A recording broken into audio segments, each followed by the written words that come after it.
From the great halls of their house, there are assembled three who hope to one day be the world's greatest driving heroes. Created from the cosmic legends of the universe comes our team captain, the Vision, Bill Fisher, and their soon-to-be Wonder Woman, Vicky Fisher, and our Captain Marvel and head flight trainee, Jennifer Scripchuk. Their mission: to fight injustice, share what is right and wrong, to get you out of your house and come out racing with them and serve all mankind. They are the Garage Heroes in Training Team. Welcome to the Garage Heroes in Training podcast. I am the only host at this point. We never know who might show up later, though. I would say who else is hosting, but there's nobody. But there is a good friend of mine. I first met him at NASA Great Lakes long ago, and fellow racer, fellow driver, fellow instructor, and now Grand Poobah. I don't know the official title. We didn't go over it before. Grand Poobah of PittRace. So welcome to the podcast, Glenn Robinson. Thanks, Bill. Great to be here. Grand Poobah, I have not been called that. Been called a lot of other things, but no, I was trying to keep it nice. Yeah. Now the official title is Director of Operations for Pittsburgh International Race Complex. That sounds awesome. Oh, you know what? Before we get fully into it, we did a podcast where we were trying to give a guide before the national event, and the one site said the former name was Beav Run, and one site said the former name was Beaver Run. I think it's Beaver. You're right. Winner. It is Beaver Run. We are in the township of Big Beaver. There's lots of beaver named communities and counties and things. My guess is, and I'm just guessing, that there was a large beaver population in the area. I don't know. Yeah. Well, they got a good amount of workout in your area because it's up and down hills quite a bit. Yes, it is. So, yep. All right, sir. I know a good bit about your racing. I've actually raced with you. I think I went through. Did we go to comp school together? It was plus or minus. Gingerman? Yeah, it was together. It's Gingerman. Yeah. So we've known each other a bit. Yeah. But I do horrible intros. So if you want to go over a little bit about yourself, background, we did a little bit about work life. So yeah. So, kind of the brief history of Glenn. When it comes to motorsports, I kind of got hooked on racing in cars back when I was a kid and watching the Indy 500 on a black and white TV and somehow still being able to tell which car was which. I actually got involved in motorsports shortly after graduated high school. I had this really unique opportunity drop in my lap, and I got to work on a pit crew for IMSA GTP team for a little while whenever they were in Florida racing. And quite a few years later, I ended up with another great opportunity to pick up an old Porsche 911. And it was my daily driver, and I decided to start doing autocross with that and had a blast. This was all when I was living in Florida and working for International Speedway Corporation at the time. When the economy tanked when the real estate bubble burst back in, was it 2008, I guess? 8 or 9, yeah. I ended up leaving Florida and coming up here to the Pittsburgh area. After a couple of stints in a contract job on a government facility, I ended up working for PNC Bank. During that time, I continued autocrossing and fell into what was it? That got me on the big track. Oh, I know. A fellow autocrosser told me about the SCCA Track Night in America, which I'd never heard of. And I went and I tried that in the 911, and I had a freaking blast. And I didn't want to go back to autocross after that. So I started looking for a track car, and I found an old Porsche 944 that was already prepared for the track, and I started doing track day stuff with that, and the PCA and Chin and Auto Interest and some of the other groups out there, and getting better and better, and taking instruction when I could. And about 3 years ago, was it 3 years ago? Maybe 3 or 4 years ago, I told my instructor that I wanted to go wheel-to-wheel racing, and I was really looking forward to advancing to the advanced group and learning more. And after one day in the car with me, he said, "We can't teach you any more here. You need to go to NASA Great Lakes, and they will get you what you need." And I think, Bill, you and your team kind of discovered this as I did. Yep. I went to NASA Great Lakes for a extremely rainy weekend at Mid-Ohio. Indeed. I remember your first time showing up. It was you'd been away for a while and you showed up and you were like, "I'm back." And I'm like, "Well, I didn't know you were here, but welcome." Yeah, it was and I learned so much there. I decided to stick with NASA, and I've been doing NASA ever since. Got through HBD 3 and 4, and took the instructor course, and started doing the TREC races, the Team Racing Endurance Challenge, which is their endurance program, with my partner Tim Fokine, and you've had him on the podcast in the past. Yep. You believe? Yep. And this year we are now the co-series leaders for the TREC series. And I did all this while I was still working at PNC, and then earlier this year I had this another great opportunity to return to motorsports as the director of operations at PittRace, and I've been here for I guess this is my 11th week now. Fully settled in now. I'm feeling comfortable, but yeah, there's still a lot I don't know. Well, it's a good thing you didn't have a big event or anything in your first few weeks when you're still settling in, you know. Yeah, we had several big events. August is motorcycles here.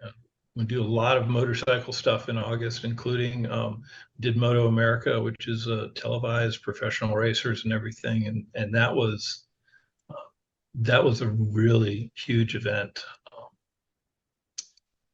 But honestly, the one we had last weekend felt like the most important to me. It was also a big event, and that was the NASA Nationals. I know you said you were here. I didn't see you. I was busy, but I saw some other folks that I know, and that was a really, really fabulous event.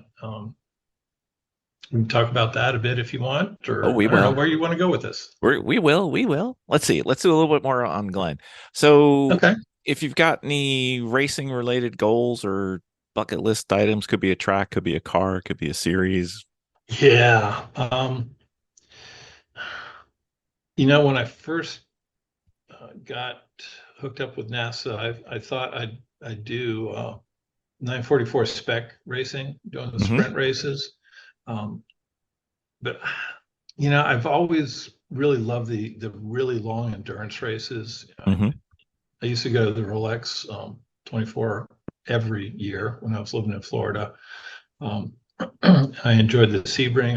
I liked the strategy of that. So I kind of fell into starting to do the TREC stuff, and decided that if I have an opportunity, maybe I'll do some sprint racing. But it's the endurance stuff that really captured me. I would love to be able to drive in the Rolex someday, be part of a team to do that.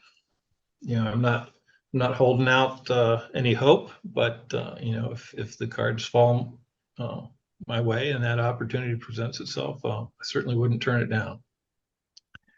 Yeah, so. I'm the same. Only for some reason I'm focused on the 25 at Thunderhill. So that may be a more realistic long-term endurance goal, but still. Why not do both? Okay, sure. Yeah. Yeah. Nothing wrong with that. We just need Thunderhill to be a couple miles closer. That would be really, really helpful. But yeah, that is a bit of a trek. It is, especially if you want to bring your own stuff and tools and stuff, so you have everything prepped and ready. It's like, I can get there. I could ship a car there, but I got to get all the other stuff because, the stuff takes up more room than the car, way more room. And the development and preparation you have to do for something like that. Now, Yeah.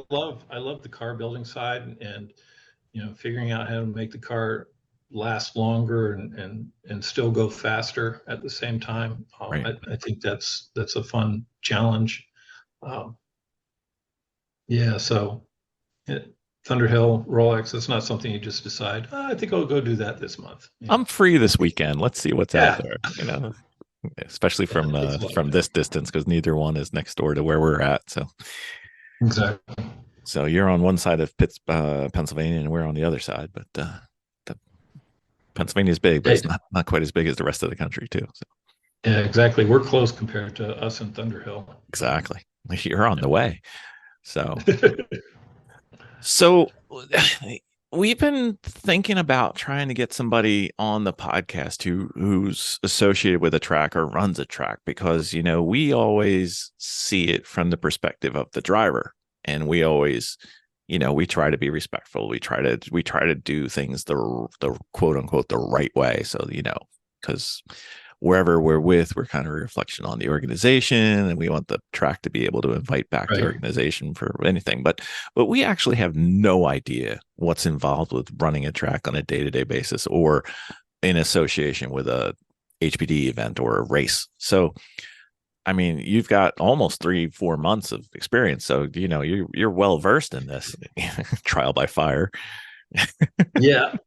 So that's funny you say that, Bill. And before I moved up to Pennsylvania, I was in Florida. I did work for International Speedway Corporation in Daytona and some of the other big tracks. So I brought that experience, and honestly, I think that's what got me the job. Is that background, even though it had been a decade ago. But to your point. I've gotten a lot of congratulations from people. Hey, that must be a dream job, and yeah, it absolutely is. And so, what do you actually do? Is the question.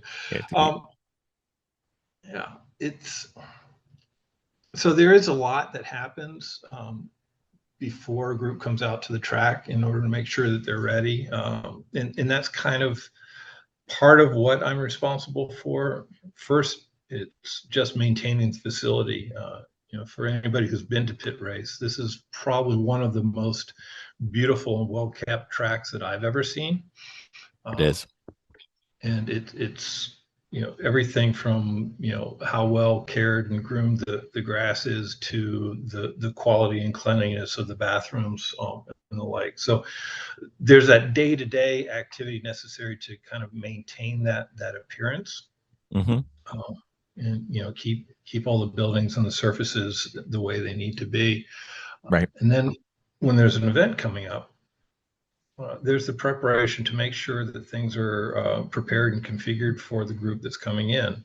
Um, that's everything from making sure that we've identified the spaces that will be used for paddock area, and those are free and clear, ensuring that we've got trash cans laid out, making sure that the track is ready, that all the barriers that may have been damaged in the prior event are repaired and ready to go.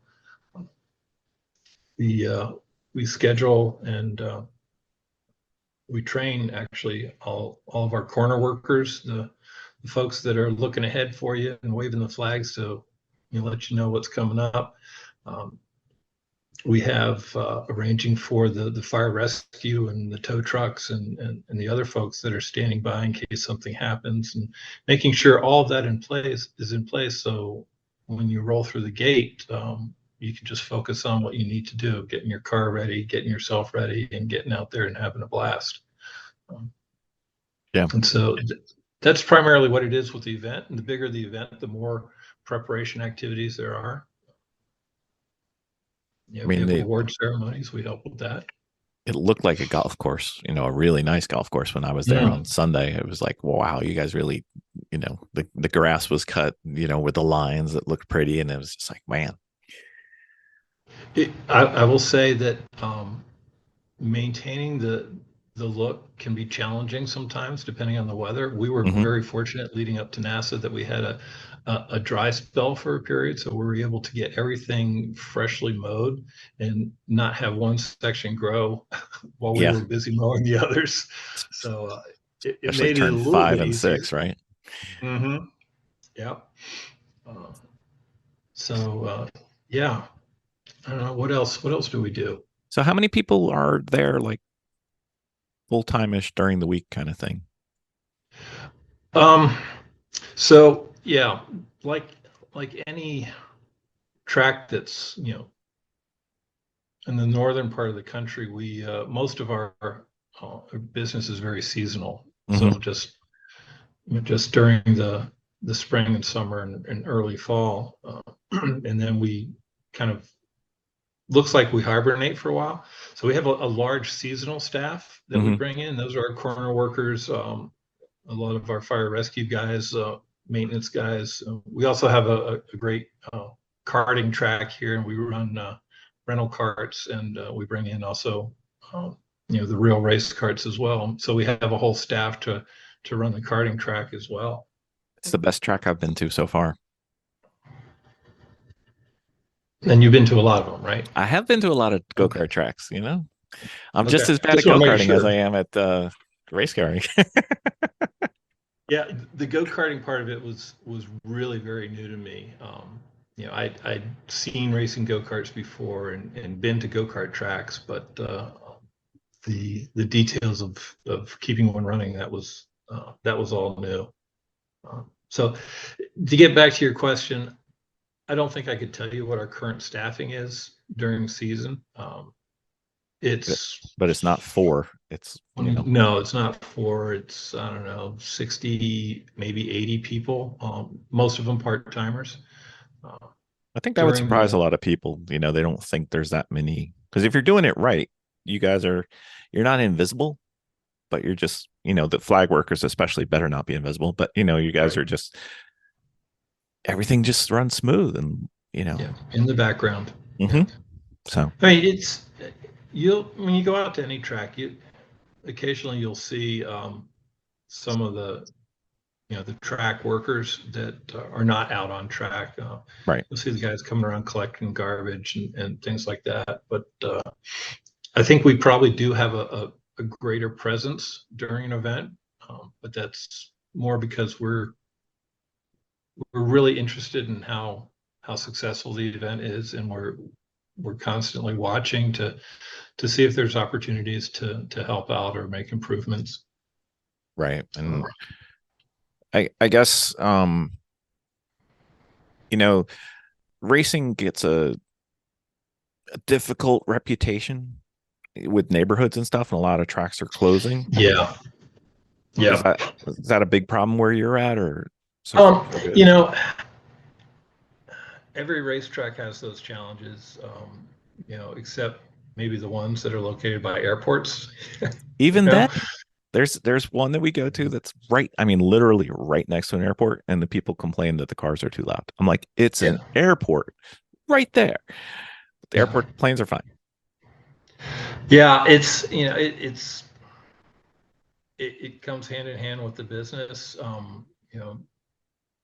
Race cars are loud, and we keep all of our trees around the property line to help buffer that sound.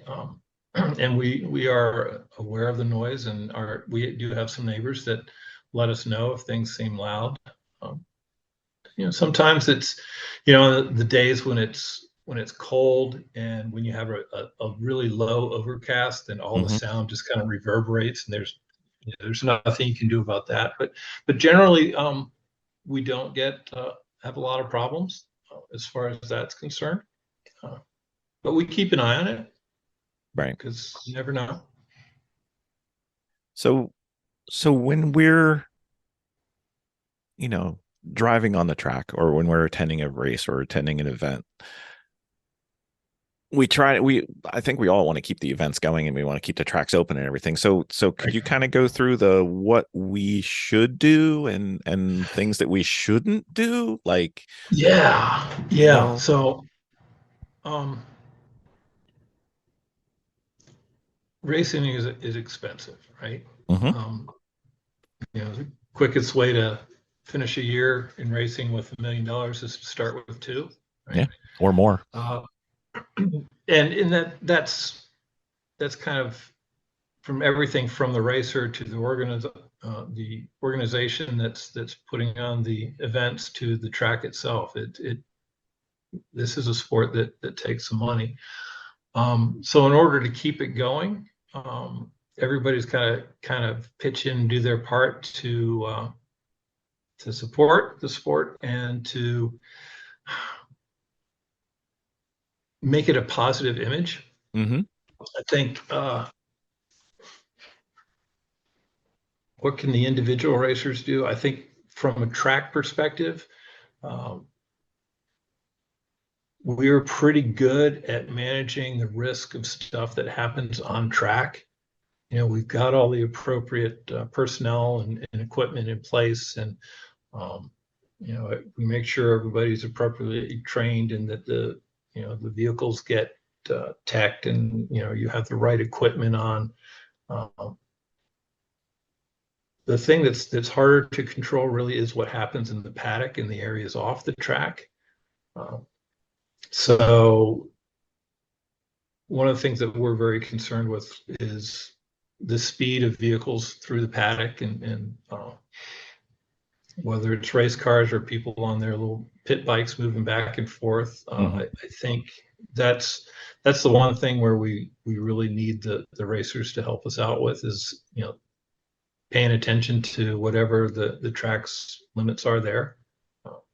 Even driving in and driving out, you don't want to be that guy, Yeah, right? yeah. Some depending on where a track is located, some communities are a little more sensitive than others, and if you're coming to the track, let's do all your high speed driving on the track, and then when you leave the track property, obey the speed limits, and then all the neighbors will say, you know what, they're not that bad. They may be, we may not like them here, or we Mm-hmm. may wish they weren't as popular and prevalent as they are, but at least they're not tearing through our neighborhoods. Yeah, exactly. I did notice there was a more elevated presence of police on the interstates on the weekend. So they were. Yeah, I've noticed that at a lot of tracks going out to. It's usually um, the Sunday afternoon and evening. Mm-hmm. Seem to see a much higher presence. It's like, It's coincidence, obviously. I mean, they're yeah, I'm sure it is. not trying to make any money or Yeah, anything. yeah. Yeah. I got some that I thought of that I've seen when I go to tracks. Your staff is not there to pick up my broken parts that I leave or my trash that I leave. No, we are not. And one of the things that is a focus of mine here at Pit Race is making sure that we make the trash cans as conveniently available as possible. I You think know, you have the most per area of any track we go to. Like they're there. If you don't see one, you aren't looking. They're all over yeah, the place. being a Florida guy, I learned from Disney World. They actually did all the science and the math and determined it's, if I remember correctly, it's like 20 feet Yep. between trash cans, or that's as far as their people are willing to walk before they just drop something. Mm-hmm. Yeah, so we know sometimes in the heat of the moment, you're working on getting your car done, you're dropping stuff here and there. We want to make it easier for you to pick it up and put it away instead of just leaving it there on the ground. Mm-hmm. Uh, you know, Thinking of stuff that's left behind, another challenge that we at the track face is um, fluid spills. Yep. Uh, you know, I was surprised to find out a lot of people don't realize that oil, gas, some coolants actually eat or deteriorate asphalt, which Mm-hmm. is a majority of our paddock area. And so if you spill that stuff up, get some kitty litter down on it to soak it up, or fuel. The easiest thing to do is just dump water on it and disperse it. Right. But those are things that really help us keep the track looking good, as if folks can clean up after themselves and avoid those spills. Mm-hmm. And don't, especially when it's a hot day, don't use your jack pads without a pad underneath, because those things sink. Yeah, they do. And you would be surprised at how little weight, especially on a hot day, as you mentioned, it takes to put a depression into the asphalt. Right. Um, and you can see it at any track you go to. Whenever you paddock, you'll see the little round or square detents from somebody's trailer or motorhome or something. Um, so a couple of nice pieces of wood underneath them Yep. helps spread the weight and protects our asphalt. Not that hard. You guys are basically in the business of selling asphalt, indirectly. Yeah, and that stuff is expensive. Yeah, Holy apparently. cow! Apparently, there's a few tracks I know that don't spend any money on it, so I know it can't be cheap. No, I know. Yeah. Um, yeah, some groups that we have here, that's probably another interesting thing. We see all sorts of different groups. Sure. We have your DEs, your clubs. We have your motorcycle groups, and we have the kart racing groups, and they're all well. We also have some drift and autocross groups as well, and they're all really different people, Mm-hmm. and they all some are harder on the facility than others, put Sure. it that way. And so we kind of gear what we do as far as our presence and our activity during the events based on that as well. But uh, we know which groups we need to watch out for and which ones we don't need to worry about. Yeah. I'm not going to get into that on podcast, but we'll talk later. Well, I'll tell you on the positive side, because it's still fresh in my mind, NASA Nationals. Right. That was probably one of the best behaved groups we have seen here. I was even surprised, and I know most of the folks that were here, or at least a good portion of them.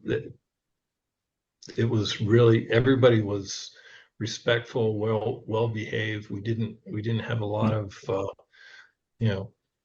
problems late in the evening when things tend to get a little wild sometimes. But it was a real pleasure to have that group here. Just made life so easy. So speaking of nationals, what did you guys have to do? I mean, I'm assuming you guys were already selected prior to you coming in. So, but Yeah. what did you have to do in terms of prepping for nationals? Is it different than anything else, or is it kind of the same? Yes. Yes and no. It's there's several things that have to happen. Some of them happen to a larger degree, or there's things that we would do for some events, but not for others. This was kind of everything, because when NASA came in for their nationals, they took the entire property. Nothing else was going on. I think it started. They did a site visit back in December, Mm-hmm. so it was that long ago, and they came to kind of check out the track and look at everything. Granted, Jay Andrew from the Great Lake region and all of his team had been coming here for quite a while, so they were able to inform NASA Nationals about what they were getting into. And then as we got closer, there was a lot of communication back and forth between the folks at Nationals, listing what their needs were, what we could provide, what they needed to provide, how we were going to execute the gate and move in, and how that we were going to get the paddock set up so that they could get everybody in efficiently. And we have a limited number of spots that paddock spots that have power available. We have a limited number of garages, and how all of that was handled. So there was a lot of coordination with them, and Marie Adams was there as the national project manager for NASA, and she was just fabulous to work with. really organized, great communicator, and we were able to get back and forth and ask questions and get things answered. And it was a real nice collaboration in preparation for it. One of the things that we did differently during nationals was we used our south paddock area as the staging to basically launch the cars for a race, while our main north paddock area was where they came off at the end of the race and was the impound and inspection area.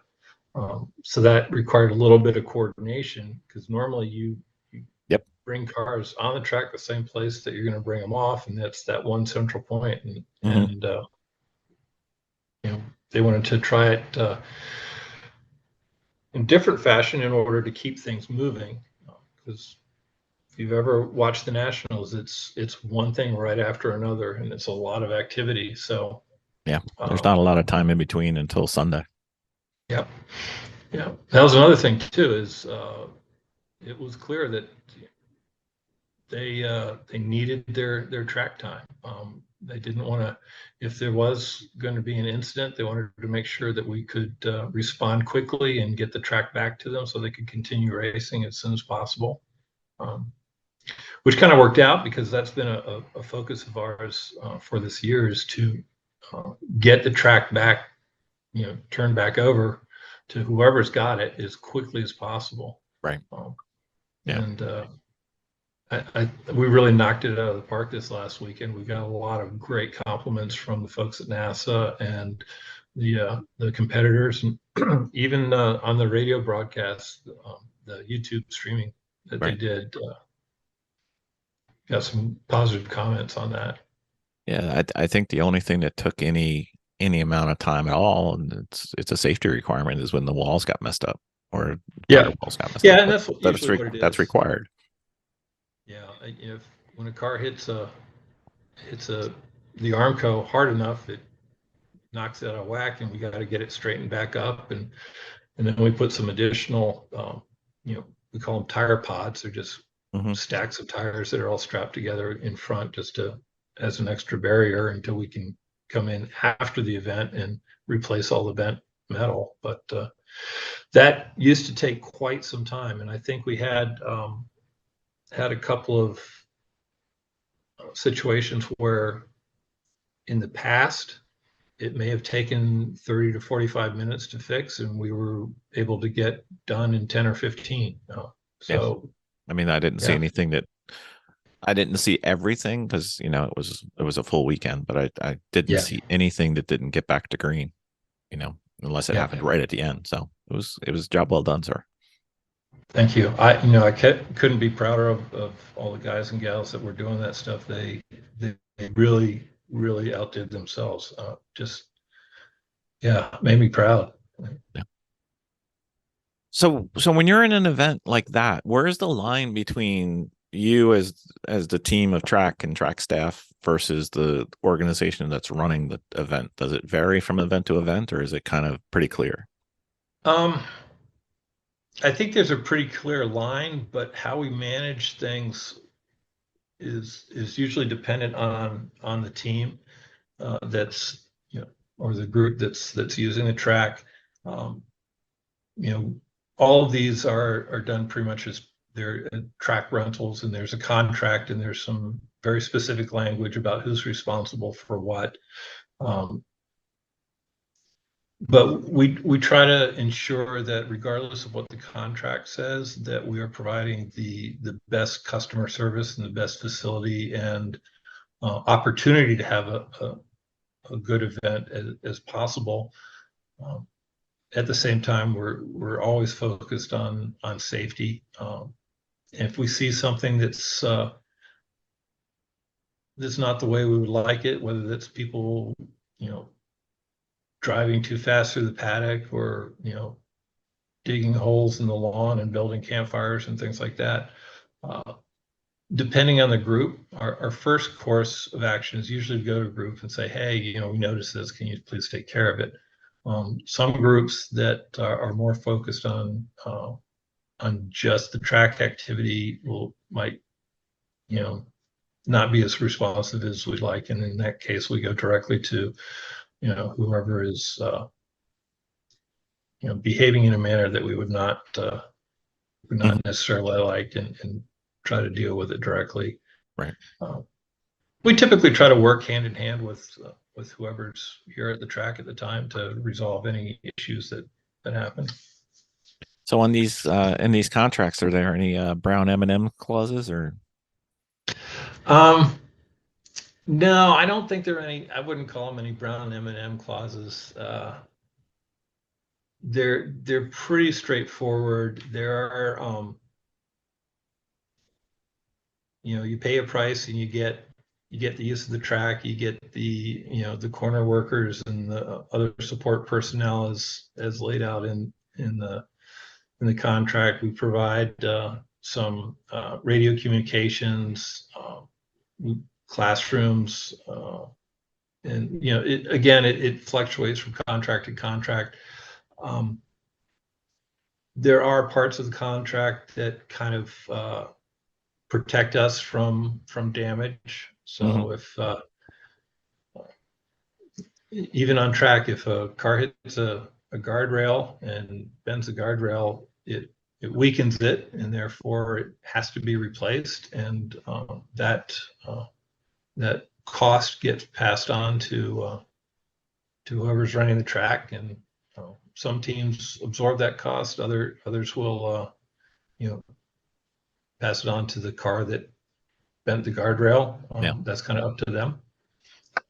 We try to do that as close to cost as possible. It's not a moneymaker for us. So, we're not making money if you wreck your car. We Right. feel bad. But we got to make sure that we keep the track safe and looking good for everybody else. So there are things like that. Yeah. So how about a request? Do you guys follow requests? Here's what I want. I want a season pass for the release, because I'm there Waiver. so many times signing those waivers. Every single time I'm like, I'm still me, you're still the track. We've got an agreement here. Yeah. As employees, we have to sign a waiver as well. Every day? Not every day, though. We do an annual waiver. It's That's what I want. I haven't compared the language, but it has to be notarized and everything. Oh, jeez. Yeah, I understand, but it's just one of those like, it's still me. I know. That is a topic that comes up every now and then. Should we offer an annual waiver, kind of a pit race hard card, so to speak? Exactly. I'd buy one. Anything Yeah, to get me through the gate, 5 minutes faster, I'm all in. 5 minutes faster. Yeah. And it's probably an idea that's going to keep coming up until either we do it or something happens that would prevent us from doing it at all. Yeah, exactly.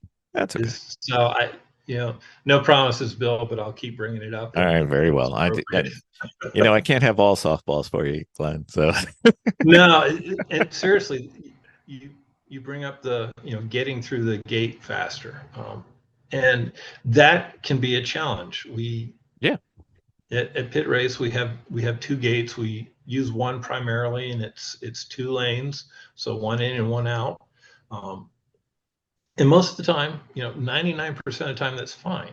Yeah. But when we're moving in everybody for a big event, 200-300 or more cars in trucks and trailers and stuff in and maybe a 3 or 4 or 5 hour period. Yeah.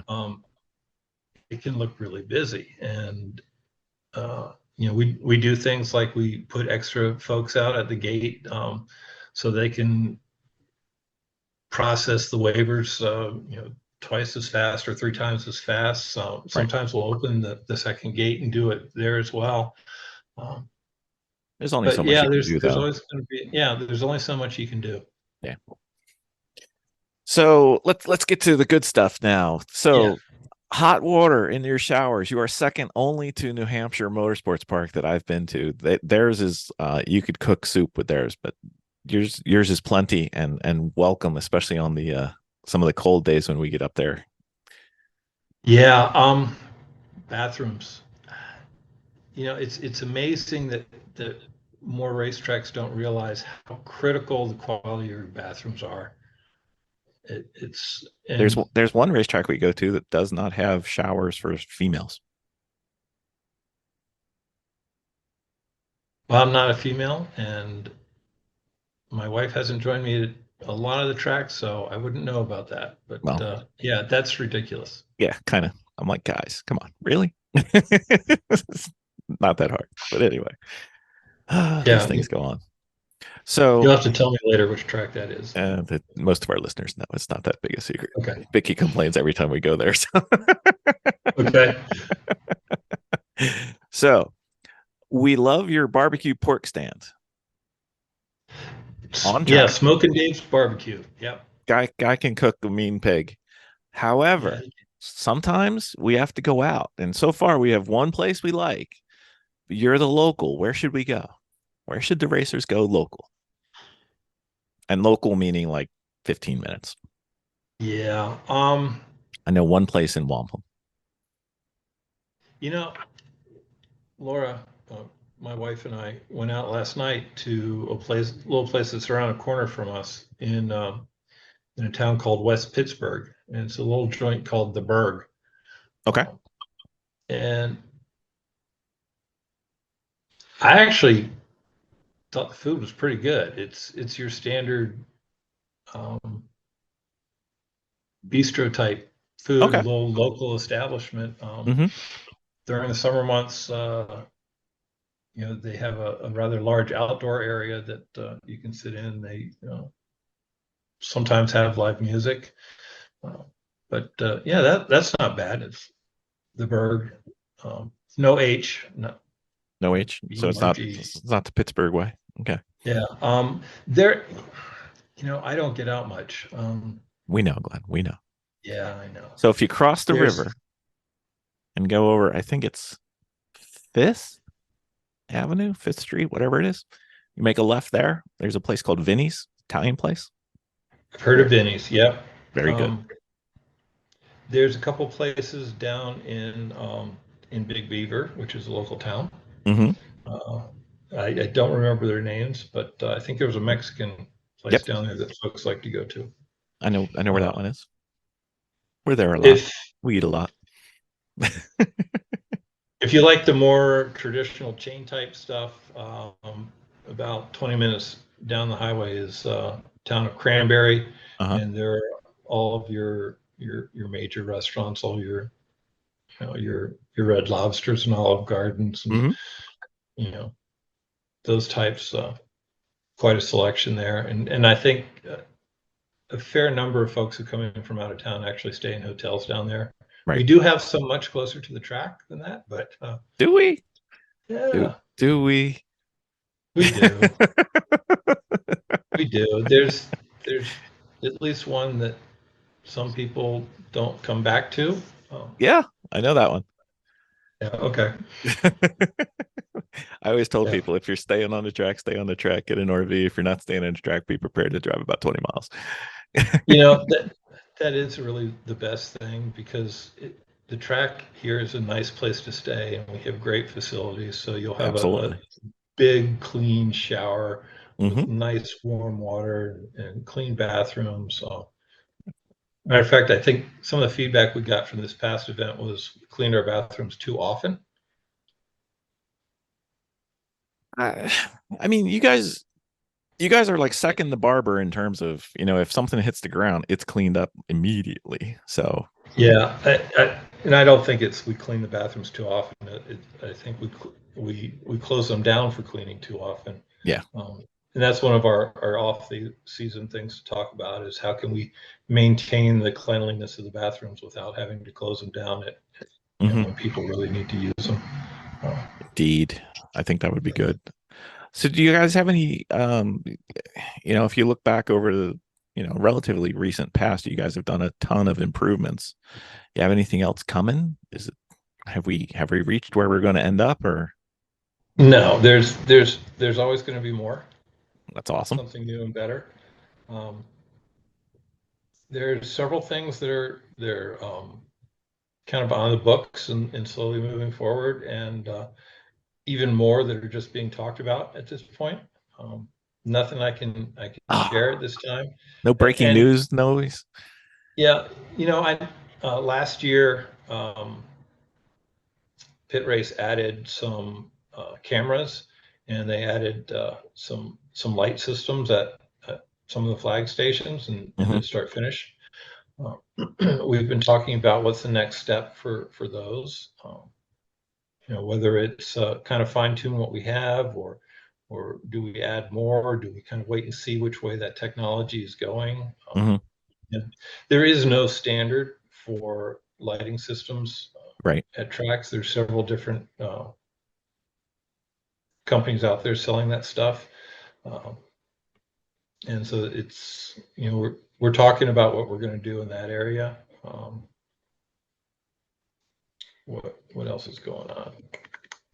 Any It's always added power? that's a discussion that comes up a lot too. They added I think it was 5 more spots on Mhm. the North Track paddock last year. Yep. Those were well received. So power is always an option. We just we have to weigh how much we have to spend with the return on Yeah, investment and exactly. what's needed. So there are a few things cooking and a lot more being discussed. All right. You took request number one, my biggest request. You ready? Yep. NASA Great Lakes second event every year. Honestly, if Jay wants to do that, I'm sure we can find a place. I would love that. That Yeah, you're like the close in quotes, the close one for us to come to. So, yeah.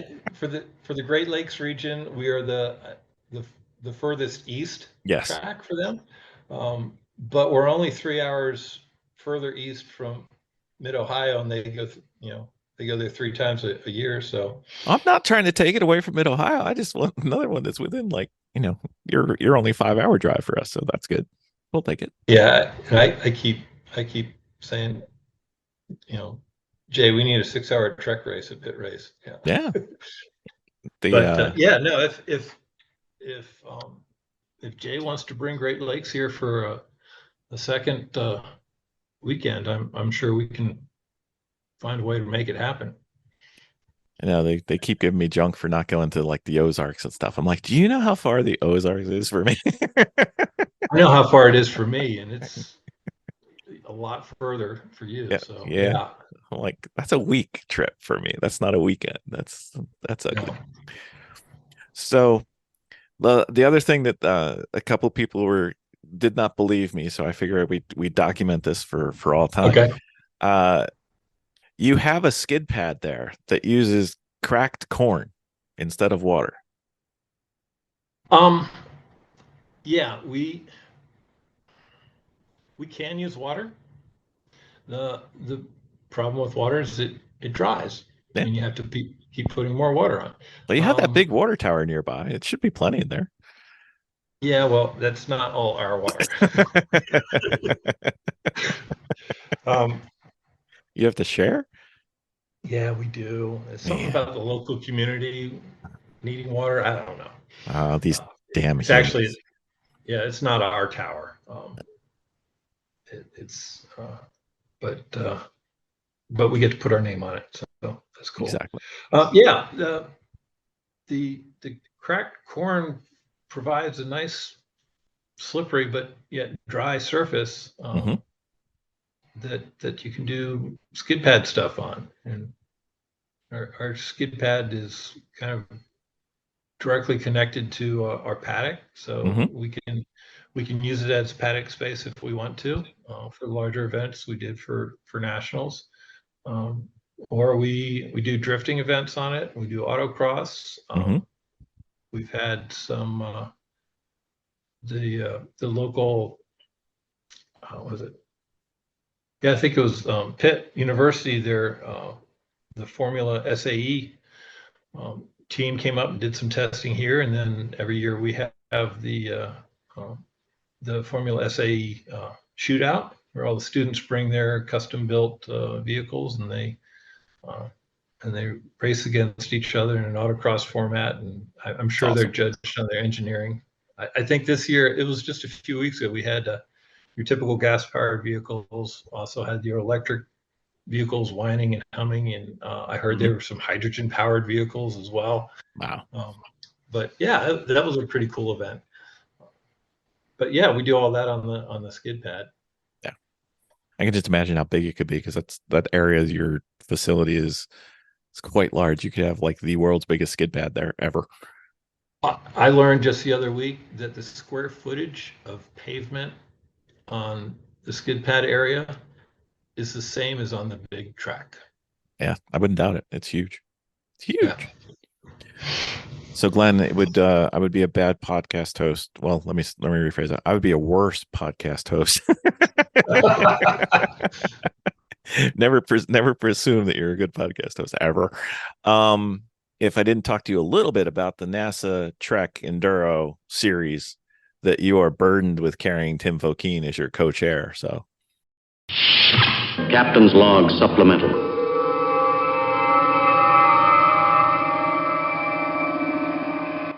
So, Bill, guess what? What? We did the Sentinel.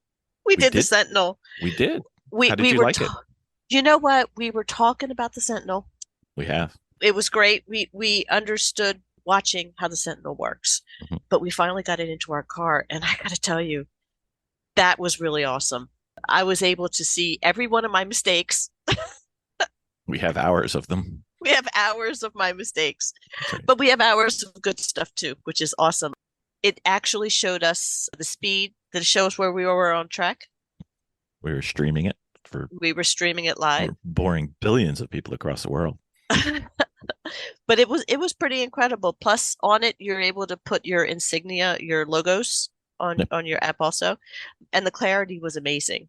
It was really easy to put in, easier than I thought it was. I know, you kept making a big deal out of it. I'm like, it's really not that hard.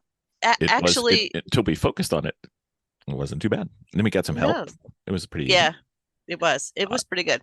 You know what? I like the stream, because some of the tracks we go to don't have great cell phone coverage, but it's got a USB stick backup. So I just uploaded the high quality video without the cellular interruption. So if you watched us earlier and said, wow, they got from there to there really quickly, you can watch the real video and see that no, we didn't. It's just a cell phone went out. But yeah. So the learning curve for me, obviously, I'm slightly techno-Amish. Slightly.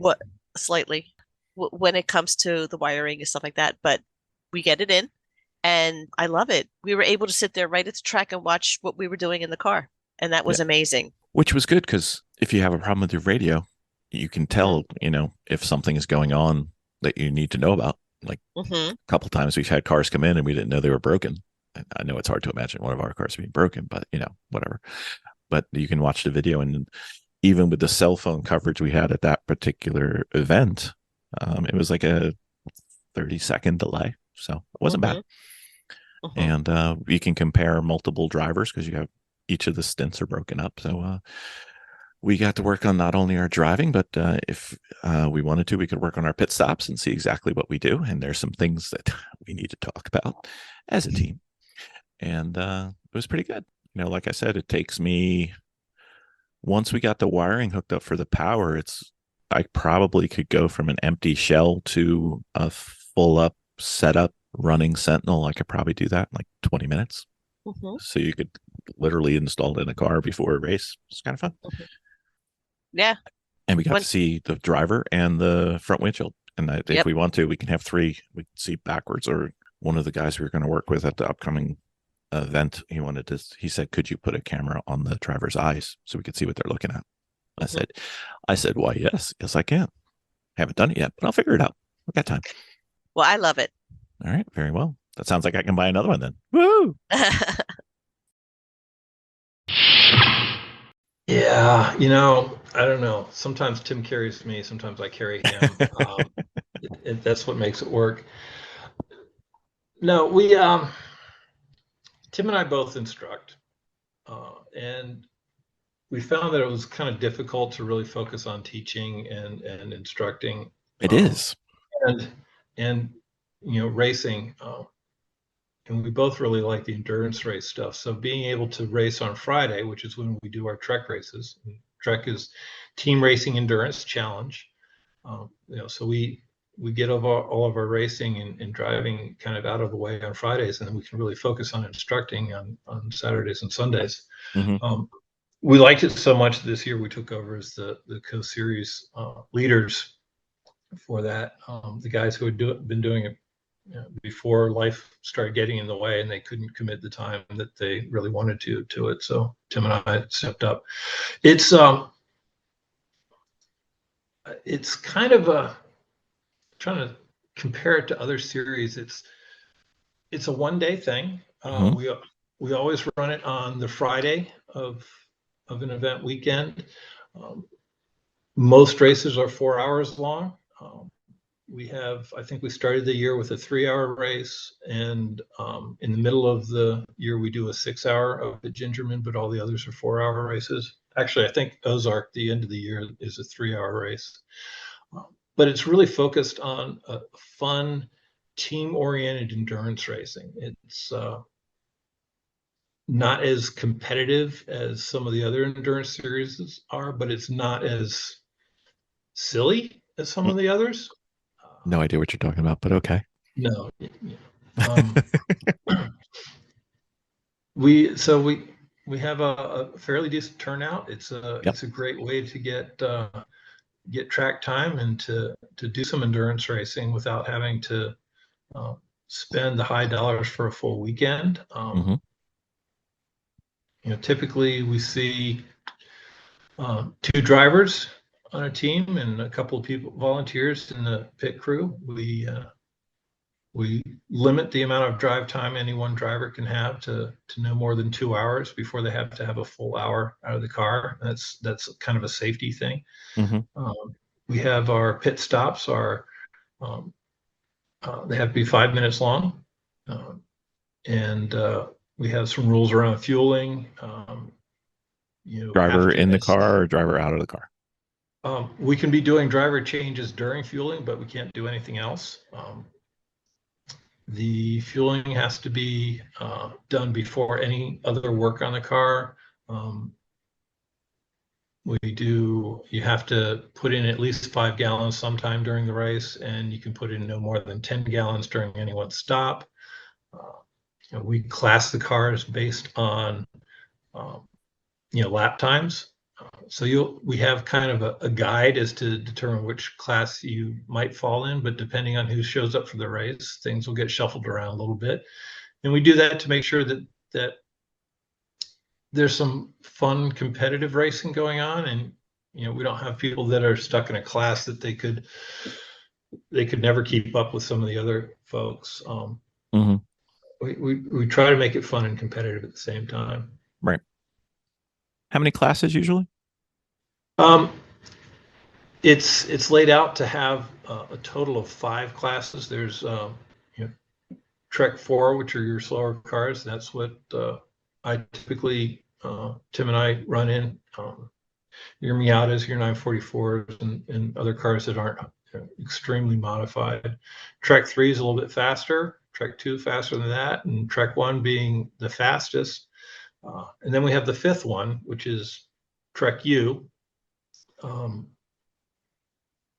I guess I'd have to look at the rules and see what they're still calling it, but I think TREC U was not meant to be an unlimited class. It was meant to be unscored and forgotten class. So it was for those folks that were just too crazy fast. They had modifications to their cars that were outside of the rules for the other classes. We require a tire that's 180 tread wear or higher. So if you're in a vehicle that doesn't have that and you're running slicks, that automatically puts you into the TU class. Yeah, so Thunder Roadster and things like that. Thunder Roadster, yep. They're if they were able to get a 200 or 180 or 200 tread wear tire for them, they would probably fall into a TREC 1 or TREC 2 class, but they can't. So that bumps them up into the TU. A lot of guys come out and use our race just to get track time. They don't do a team event. They're just a solo driver. They'll do 2 hours and then they'll step out for a bit. We would prefer to have nothing but teams that are actually competing for the whole race, but right. It's nice to get just about anybody out there. Oh, we've had a couple of pro level teams that come out and just use us as testing, and that's always fun. You get our minimum requirement for driver skill is equivalent to the NASA HPDE 3 level. So right. You've got to be high, intermediate, or advanced in most other areas to be able to come race with us. So you kind of know what you're doing and you're safe out there on the track. But to have some pro drivers out there in pro cars, really, it's quite an experience, and it's a good experience for drivers who are trying to build their skill levels to be able to race against some folks like that. So you ever look over there and say, so that's what I'm supposed to be doing? Yeah. I was like, why is he so fast? I knew there was more. I'm so slow. It's because he's so fast. Yeah, awesome. I love the series. I wish Tim and I want to get more people involved, and we're recruiting as much as we can. It's just a great opportunity. You just need a track prepared car that meets the NASA annual inspection requirements, and you can come out and race for 4, 5, 6 hours with us on a Friday. Yep. And you don't even have to stay for the rest of the weekend. Nope. And you can earn your comp license as well. Yes, you can. NASA has a deal where if you compete and without any real issues in a certain number of track races, that that you can earn your comp license that way. I think Tim actually had enough races, but he went to comp school anyway because he wanted to learn. Overachiever. Yeah, I know. Teacher's pet. We love you, Tim. Yeah, we do. No. So that's awesome. Yeah, so it's a great series, and it is. And you can get I mean, at worst, you're getting a lot of track time and a lot of test time, and sometimes that's hard to come by. Yeah. The people will welcome you fully. A lot of the NASAs that we go to, non-Great Lakes, they don't even have the TREC races running, so that's kind of sad. But yeah, that is true. Out west, they don't do TREC. They have their Western Endurance Racing Series out there, and a lot of the other regions either don't do it or they only do it once or twice a year. NASA Great Lakes, we do it at every single event. Yep. Another great reason for us to have to drive this far, Tim. Glenn, you guys kill us. It's like, okay, what else can they do to suck me in? But that's fine.